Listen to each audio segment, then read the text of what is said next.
We've all been there. You turn the key, and instead of an engine roaring to life, you get a clicking sound. Or worse, you're driving at night and your dashboard suddenly starts putting on a flickering light show.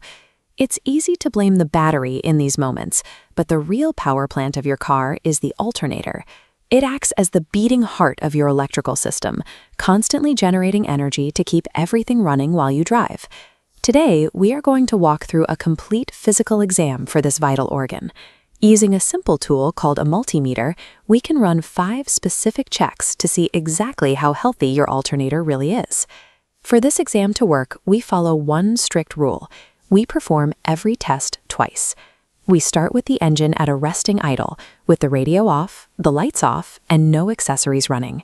Then we move to the stress test phase. We turn on everything, the headlights, the stereo, the air conditioning on full blast to put the maximum electrical load on the system.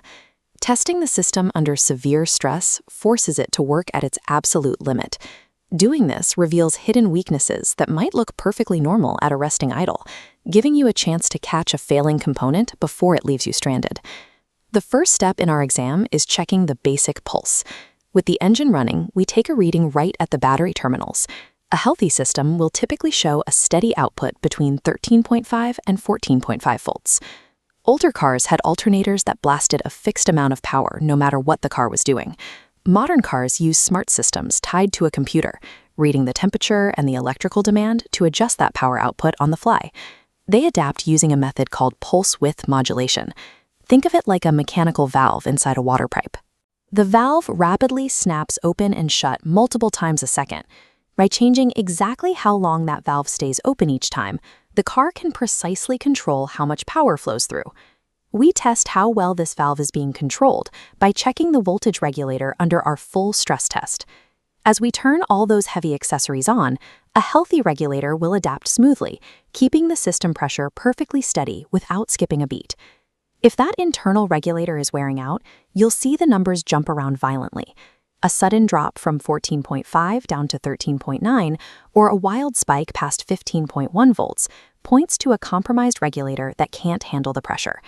A smooth, steady pulse reading proves that the alternator's internal computer is correctly sensing the car's real-time energy needs and adapting flawlessly. Moving to the second part of our exam, we have to look at the type of energy being made. An alternator natively produces alternating current. Picture water inside a pipe violently sloshing back and forth, 60 times every second. The sensitive computers and electronics inside your car cannot run on that chaotic back-and-forth energy. They require direct current, a smooth, continuous flow moving in exactly one direction. To fix this, the alternator uses a component called a rectifier. It acts like a heavy-duty, one-way mechanical grate. It forces that violent, sloshing energy through, converting it into a calm, single-direction stream.